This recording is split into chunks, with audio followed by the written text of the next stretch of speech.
Voilà. Alors, donc pour commencer ce live ensemble, je voulais me présenter très rapidement. Donc, je m'appelle Carole Lémet, je suis facilitatrice et formatrice en intelligence collective, pardon. Désolée, j'ai tendance à parler très vite, hein, donc n'hésitez pas à me couper si ça va trop vite. Donc, mon métier, c'est d'accompagner donc mes clients dans des ateliers d'intelligence collective pour travailler ensemble, mieux travailler ensemble sur divers sujets qui sont assez variés et faire par exemple des team building, des sessions de cohésion d'équipe, des sessions de travailler mieux ensemble, travailler sur des projets, essayer de travailler sur une vision. Enfin, c'est assez large ce que je peux faire. Je suis basée donc à Saint-Nazaire, du côté de Nantes. Et je donne également des formations dans ce domaine et également des formations en design parce que du coup mon métier de base c'est designer d'expérience utilisateur. Voilà rapidement ma présentation. Alors déjà pour commencer, je voulais vous demander quel est votre principal défi lors d'un brainstorming? Est-ce que vous avez des choses, parce que je pense que si vous êtes là aujourd'hui, c'est peut-être que vous avez des choses où vous dites tiens, je pourrais peut-être améliorer des choses. Donc peut-être que vous êtes confronté à des problématiques. Donc soit vous me le dites à l'oral, soit dans le chat, comme vous voulez. En tout cas, l'idée c'est de commencer à échanger là-dessus, voir si je peux vous aider là-dessus. Moi, je vais bien me lancer à l'oral. Oui, vas-y.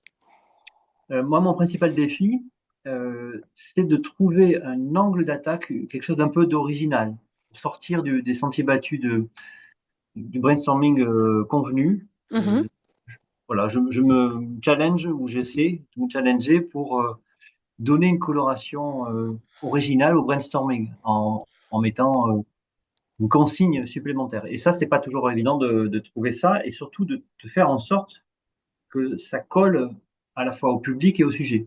Mhm. Ouais, exactement, c'est vrai. Oui, très bien. Ok, ça marche, on pourra aborder ce sujet-là. Ok, d'autres retours?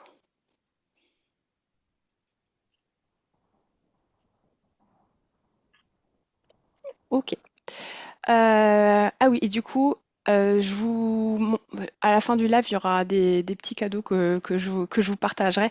Bien sûr, je vous enverrai des ressources, plein de choses, donc n'hésitez pas aussi à rester jusqu'à la fin. Alors, du coup, Marie-Pierre nous dit, formuler la question qui va réveiller les participants, être cohérente avec la thématique et susciter la créativité.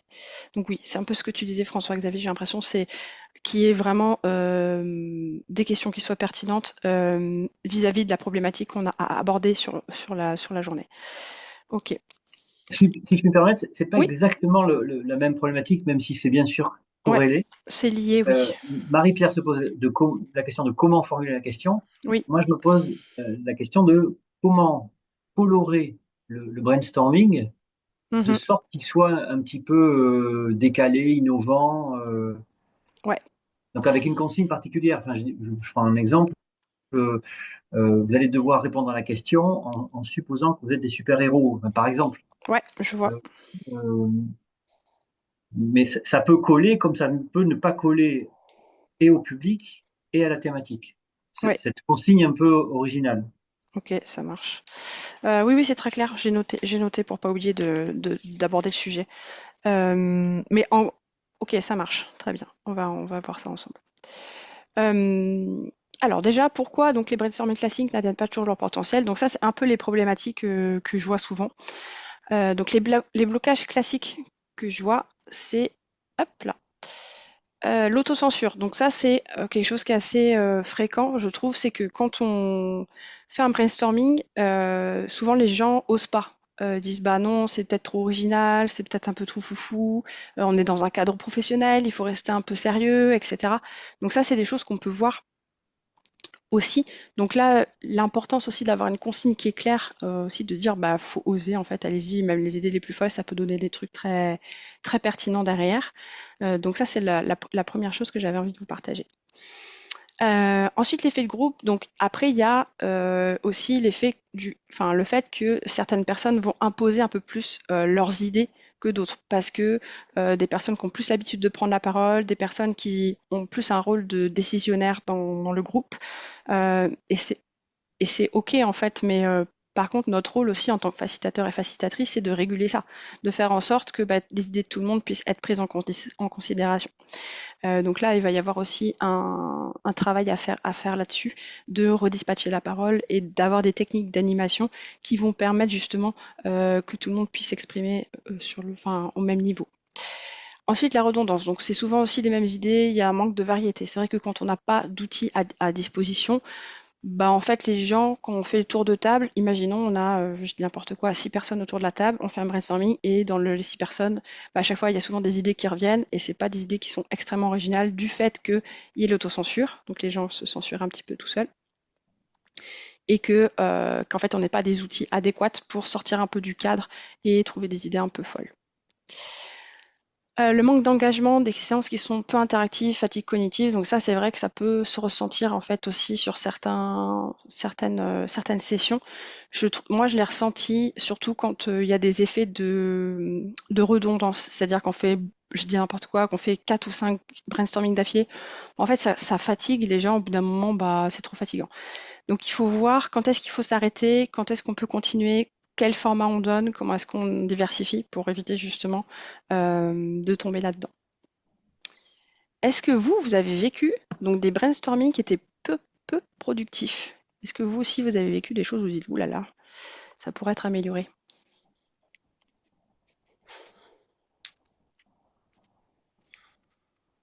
Oui, ça m'est arrivé que la question soit sans doute trop, pas au niveau où là où en sont les apprenants Mhm, et, apporte un résultat un peu pauvre, mais mm, peut-être parce que la question est d'un niveau où ils n'y sont pas encore. ouais, Voilà. Ça, c'est une hypothèse, hein. oui, mais c'est clair, je le note aussi parce que, ok. Donc l'importance de la question, clairement, ça on va en reparler, mais l'importance de la question, elle est hyper importante. D'autres partages?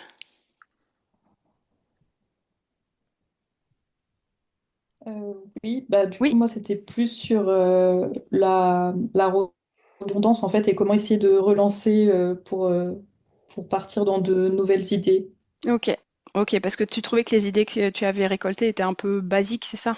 Oui, c'est ça. Puis même au niveau du ressenti, enfin les personnes enfin vont toujours dire ah bah ça je l'ai déjà dit donc du coup s'auto-censurer. Enfin ça rentre un peu dans un cercle vicieux. Voilà. Ok, super. Merci beaucoup pour ton partage. Très bien. Donc effectivement, donc c'est soit trop structuré, soit trop libre en fait. J'ai remarqué aussi, c'est que du coup, l'ajustement, le juste milieu est pas toujours facile à trouver parce que soit trop structuré avec des timings très serrés, machin, enfin des trucs qui sont un peu trop. Enfin, du coup, les gens ils disent bah en fait, il faut aussi qu'on ait un peu de marge de manœuvre, ou soit effectivement trop libre, où du coup peut-être la question est hyper vague et du coup ça peut vraiment partir dans tous les sens et on n'a pas de résultat pertinent. Ensuite, il y a le manque de stimulation externe. Donc ça, c'est ce qu'on va voir. C'est ce que je vais vous montrer avec certains outils que j'utilise fréquemment. Donc vous allez le voir, enfin, surtout les jeux en fait. Et l'absence de diversité dans les techniques utilisées. Donc ça rejoint un peu ce qu'on disait dans les blocages qu'on avait. Donc ça, c'est un petit peu tous les blocages. Maintenant, on va voir comment est-ce qu'on peut mettre des solutions devant. Alors, comment les jeux stimulent donc la créativité et facilitent l'émergence d'idées innovantes? Donc, alors déjà, premier point, pourquoi est-ce qu'on va intégrer des jeux dans des brainstorming? Donc déjà, pour débloquer l'imaginaire. Donc, moi, j'utilise beaucoup les jeux. Je vais vous en présenter un petit échantillon pour que vous puissiez voir en quoi ça permet d'aller au-delà de juste un brainstorming post-it. Parce que souvent, ce que je vois dans les brainstorming post-it, c'est on me pose la problématique, allez-y, mettez le maximum d'idées sur les post-it, ensuite on met en commun, on fait un peu de tri, on voit quelles sont les idées les plus pertinentes et on part là-dessus. Et en fait, je me rends compte que c'est pas très original souvent et effectivement les gens se censurent parce que ils ont pas le petit truc en plus qui fait que ça vient débloquer. Donc c'est pour ça que je vais vous montrer des jeux qu'on peut associer au brainstorming. Ensuite, changer de perspective. Donc voilà, c'est ce que je viens de dire un petit peu. Donc ça stimule effectivement des connexions inédites. Notamment, j'utilise beaucoup des jeux avec des images, où en fait, les images, ça permet de les interpréter de manière très très diversifiée. Par exemple, une image où on voit un arbre, on peut se dire, tiens, ça fait penser à l'écologie, ça fait penser à la nature, ça fait penser à pousser, ça fait penser. On peut être vraiment dans des métaphores et partir sur des choses très très différentes. Et encourager donc la participation active, donc tout le monde contribue. On va voir qu'on peut aussi varier les modalités. Souvent, moi, les brainstorming que je vois, c'est des choses où on est plutôt seul à réfléchir sur des post-it en solo.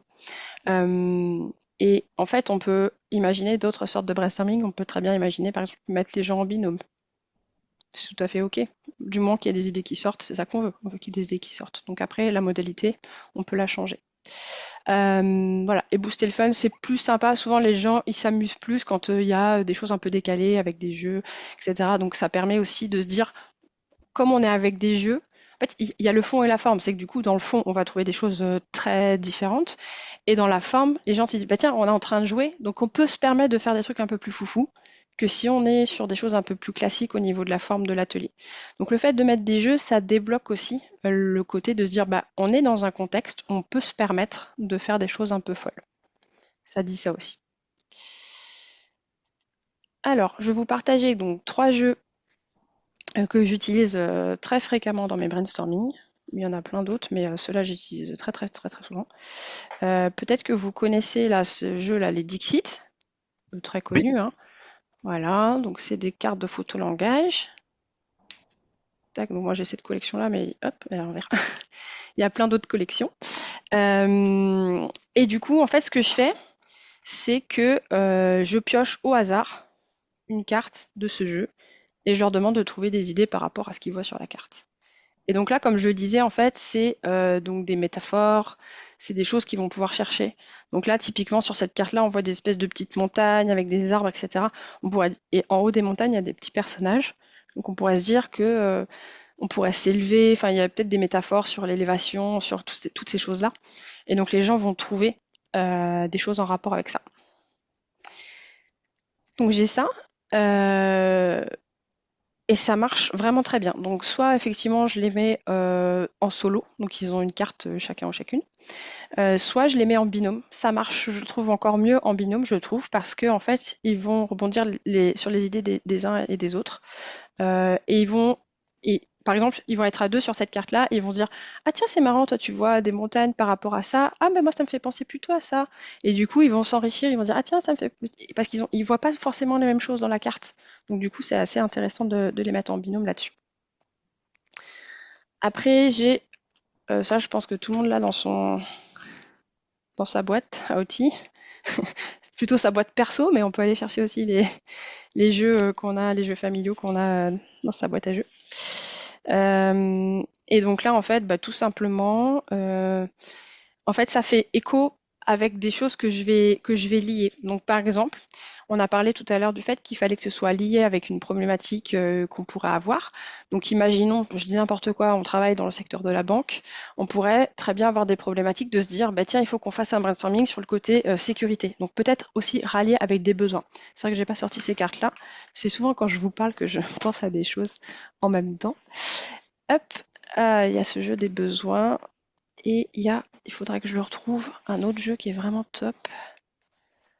Hop, je vais essayer. Désolée, je fouille dans mes tiroirs. Hop là. Dans tout mon bazar de jeux.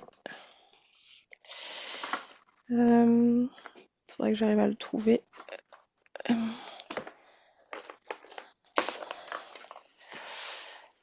Hop. Ah ouais, c'est bon, je l'ai trouvé, il est là. Voilà.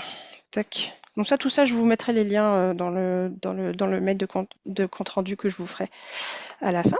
Donc en fait, souvent ces cartes-là, donc les cartes Uno, donc je disais, je les lis en fait à des choses que je vais peut-être afficher ou des choses comme ça, où en fait ça me sert simplement à faire du tirage au hasard d'une problématique ou d'un élément. Ça me sert aussi à distribuer les groupes, c'est-à-dire que par exemple quand je veux faire du brainstorming en petit groupe ou en binôme, je peux très bien dire tiens les jaunes avec les jaunes, les rouges avec les rouges, les bleus avec les bleus, ou bien les 4 avec les 4, les 5 avec les 5, etc. Donc ça me sert aussi à dispatcher les gens de manière aléatoire et également de tirer au hasard des problématiques qui sont affichées par exemple sur un PowerPoint ou au tableau. Et ces problématiques-là, elles peuvent être en lien avec des choses qu'on a définies en amont avec les clients. Donc il peut y avoir dans la phase de brainstorming une première phase qui va être une phase de définition de ce sur quoi on veut travailler. Donc pour mieux définir la problématique. Par exemple, si je reprends mon exemple de secteur de la banque, on peut se dire que le secteur de la banque, c'est un secteur où il faut qu'il y ait beaucoup de sécurité. Donc on peut définir une problématique tout autour de la sécurité, justement. Et pour m'aider à faire ça, j'ai aussi des jeux qui permettent aussi de préciser un peu quels sont ses besoins. Donc j'ai ce jeu-là, là. Un jeu, donc moi comme je suis issue du design, forcément j'ai des jeux de design. Donc c'est les cartes User Experience Design et évaluation de cartes. Donc ça c'est des cartes de Karine Lallemand, qui c'est elle qui les a faites, et elles sont téléchargeables sur son site, donc je vous donnerai le lien. Pareil, ceux qui nous regardent sur YouTube, il y aura le lien dans la description. Et du coup, c'est des cartes avec des besoins un peu fondamentaux des humains. Donc on a par exemple autonomie, indépendance, sécurité, contrôle. Donc là, voilà, ça pourrait très bien marcher. Et derrière, on a des petites descriptions derrière chaque carte. Et donc ça, c'est défini en amont. C'est-à-dire qu'en fait, on peut se dire avec le client, on peut dire, bah tiens, qu'est-ce qui est primordial pour vous dans votre entreprise? Bah tiens, la sécurité. Et puis ce qui est primordial aussi, c'est, je sais pas, je dis n'importe quoi, la compétence et l'efficacité. Et on peut se dire, bah tiens, c'est deux axes sur lesquels on va brainstormer, c'est ces deux-là. Et du coup, on peut formuler les problématiques en ce sens. Et donc les cartes Uno vont venir permettre de choisir, si, imaginons on est défini n'importe quoi, on est défini 3 problématiques sur le concept de sécurité, on peut se dire tiens, on va tiens, tu veux on a tiré la carte numéro 5, on va travailler sur la problématique numéro 5. Et ça peut être fait dans des petits groupes. Donc ça c'est plus pour du dispatch, répartir des contraintes de manière un petit peu aléatoire dans des groupes, dans des problématiques différentes.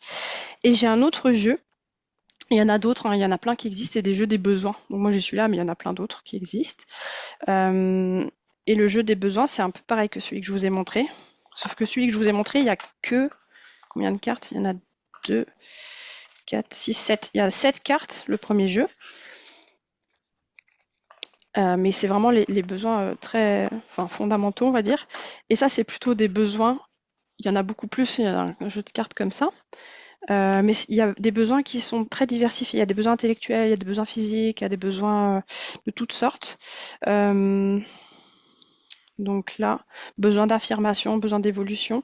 Et en fait, après, dans le détail, on a, par exemple, besoin de renaître, besoin de justice, besoin de liberté. Enfin voilà, il y a tout un tas de besoins comme ça. Il y a des choses qui sont plus basiques, besoin de propreté. Voilà, plus physique. Voilà. On a des besoins comme ça et ça permet aussi de voir dans quelle direction on peut aller justement par rapport à la problématique qu'on aborde avec notre client. Donc là, ces jeux-là, ça permet de resserrer un peu dans les problématiques pour être un peu moins vague et pour un peu flou. Et sinon, si vous n'avez pas de carte, qui marche très très bien, c'est tout simplement les mots. En fait, c'est que pour préparer votre séance de brainstorming, vous allez demander aux gens ce qui est primordial pour eux dans leur contexte projet. Et ça va être le noter avec des mots. Donc par exemple, noter sur des post-it des mots, et ensuite, vous mettez tout ça dans un chapeau, plié dans un chapeau, sur des petits papiers. Hop, et après vous faites du tirage au sort. Tiens. Et ça permet en fait de sortir un peu du contexte parce que le mot tel qu'on l'a vu, il parle quand même du contexte, mais on va pouvoir un petit peu en sortir. J'avais fait ça avec... j'aime bien cet exemple, j'avais fait ça avec des étudiants et ils devaient réinventer, inventer l'abribus de demain. Et ils avaient pioché comme mot musique. Alors je sais plus comment on avait défini ça, mais ils avaient pioché musique et du coup ils avaient inventé un abribus qui faisait des blind tests parce qu'en fait leur problématique de base c'était que il y avait besoin de créer du lien parce qu'ils étaient allés faire des interviews sur le terrain et ce qu'ils avaient vu c'est qu'en fait les gens ils créaient pas de lien dans les abribus, ils attendaient un peu chacun leur coin, ils s'ennuyaient et en fait ils disaient que ça pourrait être sympa qu'il y ait des choses qui permettre de discuter entre eux quand il y avait beaucoup d'attentes pour le bus. Et du coup, il y avait ce truc-là qui était ressorti de faire un blind test avec un jeu concours, etc. Donc voilà, ils étaient partis là-dessus. Donc on peut avoir des choses voilà, qui sortent un peu du cadre par rapport à des mots qui peuvent émerger. Des mots, et puis, Pardon, Carole, ouais, mais par quelle technique tu as pu obtenir qu'ils aient cette créativité? C'est- tu as parlé de cet exemple, mais j'ai pas fait le lien avec les cartes dont tu parlais juste auparavant. oui, alors bah, avec les cartes, c'est simplement, en fait, je disais que tu utilises les mots quand t'as pas de carte à disposition ou quand tu veux cibler. Donc, par exemple, tu pourrais faire avec des mots et dire, vous travaillez dans une banque, c'est quoi qui est important pour le client dans votre banque? Et donc là, les gens vont mettre sécurité, fiabilité, enfin voilà, des mots un peu comme ça. Et du coup, après, on peut reprendre, piocher au hasard les mots qui vont nous permettre de faire émerger des idées par rapport à ces mots-là. Comme ça permet de rester dans le contexte et de pas Et alors, partir. pourquoi les mettre dans un chapeau plutôt que les inscrire sur un tableau? Parce que, imaginons, il y en a beaucoup, en fait. D'accord. Il y en a beaucoup, et s'il y en a beaucoup, on va pas tous les faire parce que ça va être trop long. Et ça rejoint la problématique qu'on avait au début que je vous ai présentée, la problématique qui est le fait que il faut pas que ce soit trop redondant. Parce que du coup, si vous faites 10 brainstorming avec les 10 mots, enfin, au bout d'un moment, les gens vont en avoir marre. Donc, il faut alterner les façons de faire Mhm. et pas en faire pendant trop longtemps parce que du coup, au bout d'un moment, ils vont en avoir marre aussi. Ils vont être fatigués du cerveau. Merci. Donc, c'est pour ça que moi, je vous conseille de vraiment bien préparer votre brainstorming. C'est-à-dire que quand on rentre en phase de brainstorming, c'est pas tout de suite, tenez, c'est ça la problématique, on trouve les trucs, quoi. C'est du coup, ok, c'est notre problématique, comment est-ce qu'on peut la creuser, qu'est-ce qu'on peut trouver avec c'est quoi les besoins, qu'est-ce que c'est pour votre client, etc. Pour ensuite orienter notre brainstorming vers une direction qui nous semble pertinente par rapport à notre sujet.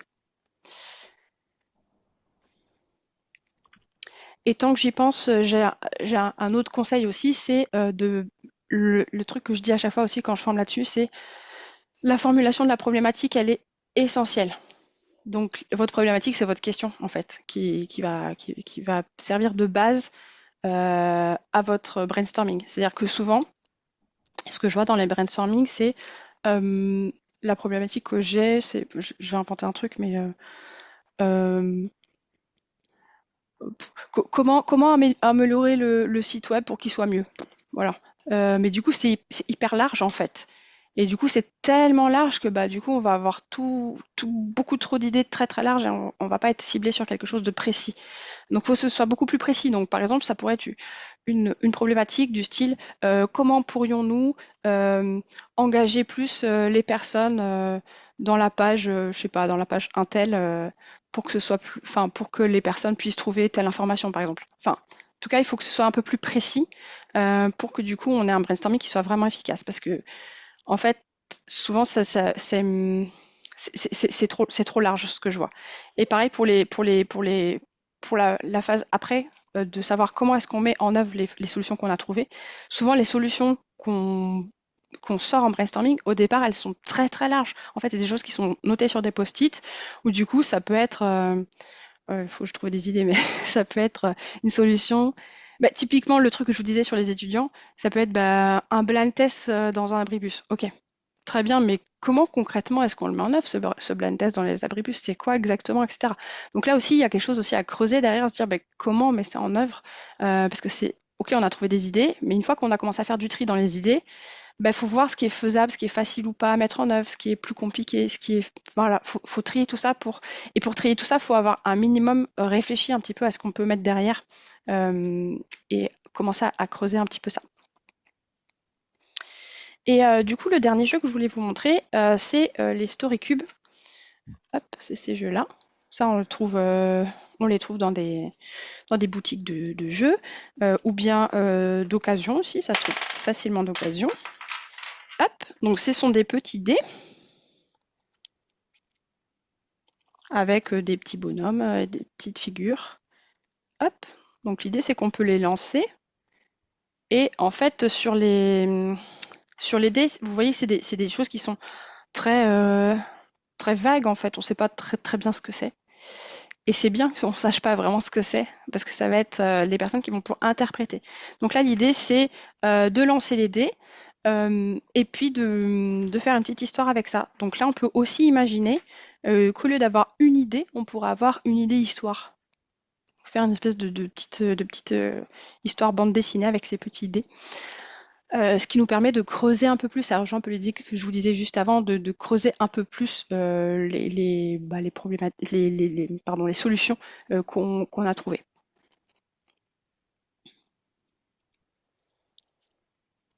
Ça va? Super. Cool. Est-ce que vous avez des jeux chouchous à partager? Des jeux que vous aimez beaucoup utiliser pour vos brainstorming?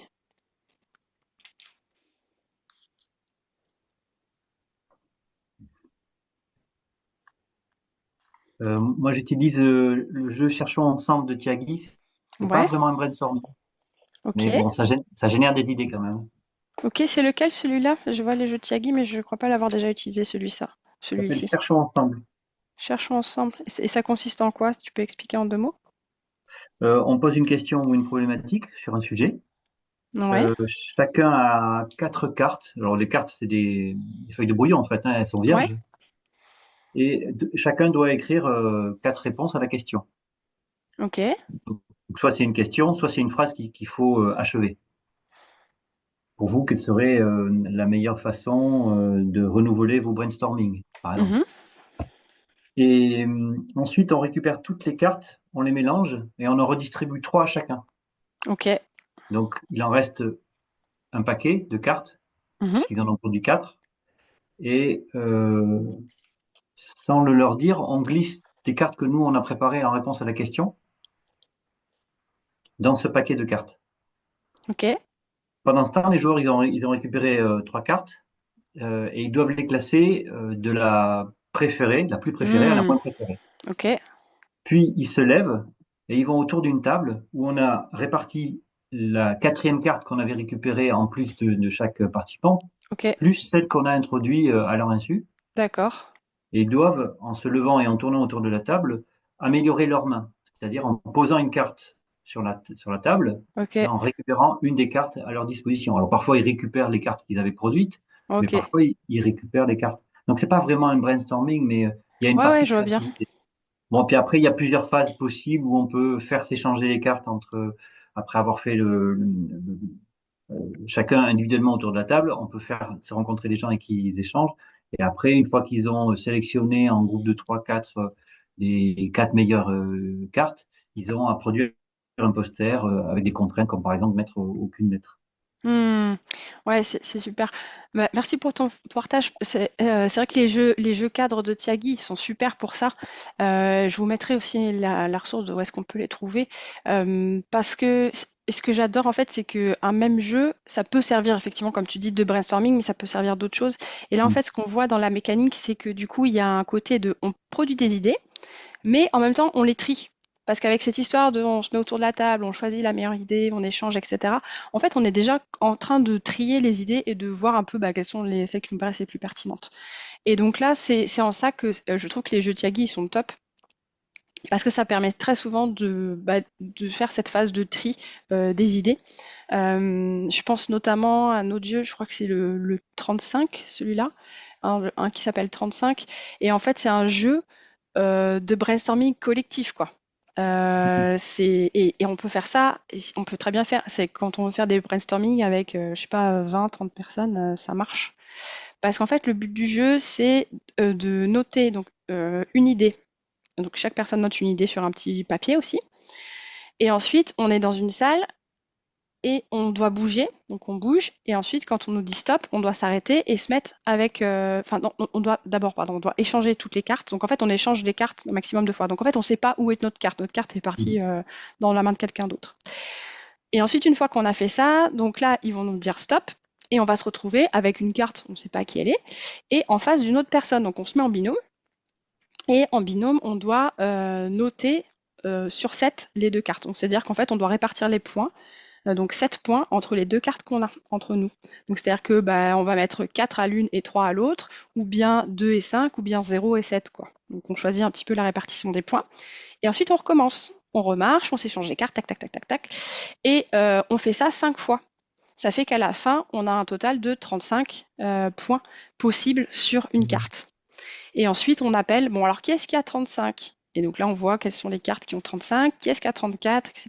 Et ça permet de faire le top 5, le top 10 des idées qui sont les plus pertinentes selon le groupe. Et je Excellent. trouve que, ouais, et je trouve que c'est pas mal. Il y a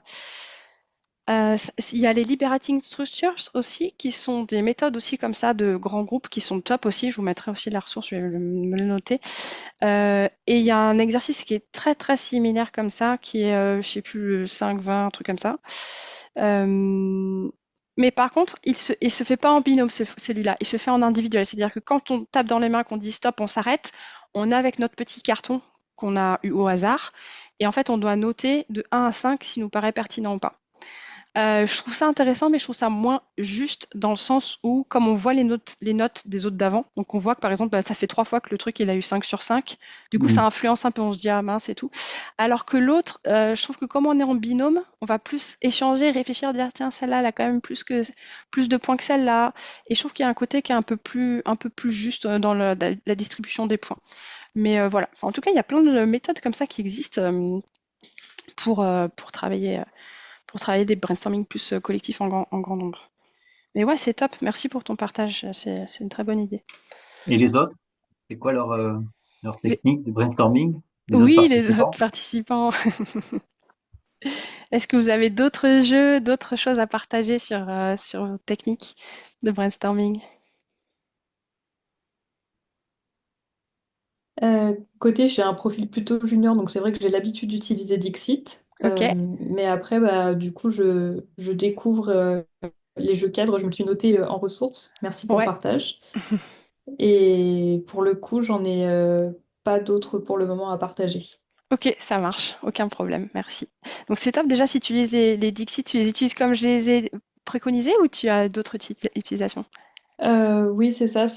Enfin, vu que ça permet de laisser libre cours à l'interprétation, aux symboles, etc., je trouve que ça marche bien Hmm. pour que des personnes, enfin, notamment en binôme, pour que des personnes différentes puissent réagir à ah, moi, j'avais pas vu ça comme ça, je voyais ça plutôt comme ça. Je trouve que ça marche bien. Hmm. Cool, super. Merci. Marie-Pierre nous dit pas d'autres, nous sommes des fans inconditionnels du jeu des besoins, en individuel ou en petit collectif. Ouais, c'est top. Super. Et du coup, ça me fait penser, jeu des besoins, il y a un autre jeu qui est assez cool aussi. Peut-être que vous connaissez le jeu des valeurs ajoutées. Et en fait, là, c'est plus un jeu des valeurs, mais du coup, ça peut être intéressant aussi de travailler un peu sur les valeurs, notamment par exemple le courage. Là, qu'est-ce que j'ai d'autre? J'ai hop, l'intuition, la confiance. Et c'est de se dire qu'en fait, on va axer aussi les solutions qu'on va sortir sur peut-être des valeurs d'entreprise, par exemple. Se dire, bah tiens, nous, les 3 valeurs d'entreprise, c'est ça, ça, ça. Et du coup, on va devoir sortir des solutions qui sont que en rapport avec ça aussi. Que du coup, les idées qu'on va trouver sont par rapport à ça. Donc voilà, franchement, on peut mettre des contraintes comme ça avec plein de supports différents. Donc on peut même aller voir dans nos jeux, dans ce qu'on a dans nos placards, pour essayer de voir comment est-ce qu'on peut les utiliser. Euh, Excuse-moi, Carole, je voudrais ouais, être sûr de bien comprendre. Le lien que tu fais avec le jeu de cartes des valeurs ajoutées ouais, consiste à inviter les gens dans un brainstorming classique ouais. à comment dire, répondre à la question sous une contrainte, si on peut dire. C'est ça. En fait, quand je dis les idéations contraintes, c'est ça. C'est du coup que ce soit avec les cartes Dixit, avec les story cubes, avec tout ce que j'ai dit. En fait, pour moi, c'est des idéations contraintes dans le sens où on leur donne une contrainte. On dit, tiens, tu dois utiliser cette carte-là, ce mot-là, enfin, Mhm. cet objet que je te donne pour trouver des solutions. Et l'idée, c'est qu'on donne à tout le groupe la carte contrainte une seule, ou bien on dispatche à chacun, vous avez chacun une contrainte différente. Les deux Ça, options? ouais, il y a les deux options. Ça va dépendre ce que tu veux faire. Typiquement, c'est sur les valeurs ajoutées. Si c'est les valeurs de l'entreprise, bah clairement, ça sera les mêmes pour tout le monde, je pense. Ouais. Sauf si on veut faire trois. Imaginons, il y a trois valeurs, on peut faire trois groupes. Mhm. Si c'est des mots qui ont été définis dans un chapeau, ben, on peut très bien faire en individuel ou en binôme, par exemple, pour qu'il y ait plus d'idées variées, parce que du coup, il y aura plus de choses différentes. Donc, ça va dépendre aussi de ce qu'on cherche derrière. Qu'est-ce qu'on cherche à faire? En fait, c'est vrai que je ne l'ai pas précisé, mais souvent, enfin, toujours, moi, dans tous les exercices que je fais faire, dans tout, enfin, pas que brainstorming, hein, mais dans tous les exercices que je fais, c'est quoi l'intention? C'est quoi l'intention derrière? Est-ce que ton intention, c'est parce que ton entreprise avec laquelle tu travailles, elle a des difficultés à avoir peut-être des solutions qui sont raccord avec leur ADN, leurs valeurs, etc. Donc là, bah, ok, on va plutôt partir sur les valeurs. Est-ce que ton intention, c'est de cracher un maximum d'idées complètement farfelues qui sortent du contexte pour telle idée de tel service, par exemple? C'est quoi l'intention derrière? Et en fait, moi, c'est ça qui va guider ensuite les modalités dans lesquelles je vais faire mon brainstorming. Ok, merci. De rien. Est-ce qu'il y avait d'autres questions et d'autres choses à partager? Ah oui, alors du coup, Marie-Pierre, merci pour celui-ci, les valeurs ajoutées. Nous avons parfois détourné le jeu des besoins pour soutenir l'affection d'une équipe sur les valeurs qu'il anime. Clairement, il est top pour ça. Moi, j'aime beaucoup l'utiliser ouais, pour les valeurs. Et d'ailleurs, bah, je crois je ne sais pas s'il est encore en vente, mais il y avait une prévente là encore de celui-là, BrainQuest, qui est top aussi pour les valeurs. Il est beaucoup moins complet hein, que les valeurs ajoutées parce qu'en fait, lui, son but, c'est de travailler sur, comment dire, sur l'identité, en fait, sur l'identité de marque. Du coup, il y a beaucoup moins de valeurs, mais en tout cas, il est assez cool. Il y a aussi des valeurs dedans. Mais ça peut être complémentaire avec celui des valeurs ajoutées. Mais il parle aussi de positionnement, de style, de comment est-ce qu'on va s'adresser à son public, etc. Donc il est assez bien aussi. Et je sais que la personne, c'est une indépendante qui le fait, celui-ci. Et je sais qu'elle avait relancé une précommande. Je ne sais pas si c'est encore possible de précommander actuellement. Mais moi, j'utilise beaucoup pour ça. Il est top aussi. Hop, cool. Et du coup, ce dont je voulais vous parler aussi, c'est si vous passez sur Nantes mi-mars, ça me ferait vraiment plaisir que vous veniez à ma journée donc étincelle. Donc ma journée étincelle, en fait, on va voir en fait d'autres jeux de brainstorming, donc voir un petit peu comment ça se structure. On parlera aussi de comment est-ce qu'on peut trouver des idées, comment est-ce qu'on les priorise, vraiment des techniques un peu plus approfondies là-dessus. Il y a des jeux aussi d'icebreaker, il y a des jeux donc collaboration et d'esprit d'équipe, des jeux qui peuvent être là aussi pour enrichir les projets, les façons de travailler avec les clients. Et l'idée, c'est que à la fin de la journée, les personnes repartent avec une boîte à outils qu'on aura co-construite ensemble durant la journée, parce que l'idée, c'est qu'on va travailler et échanger sur nos pratiques là-dessus. Donc sur le contenu, c'est comment organiser un déroulé d'atelier efficace. Donc c'est toutes mes techniques en fait pour vous montrer un petit peu comment est-ce qu'on structure l'atelier avec ce que je disais un peu sur les modalités, est-ce que c'est du petit groupe, du grand groupe, etc. Quelles intentions on met derrière, donc on travaillera aussi là-dessus. Comment rythmer l'atelier, donc ça c'est aussi toutes mes astuces sur quelles sont les modalités qu'on va mettre en œuvre, comment est-ce qu'on va faire pour que ça soit pas ce qu'on disait au début, redondant, que ce soit un peu toujours la même chose et que ce soit un peu plan-plan, où les gens s'ennuient en fait. Et puis quel jeu utiliser à quel moment.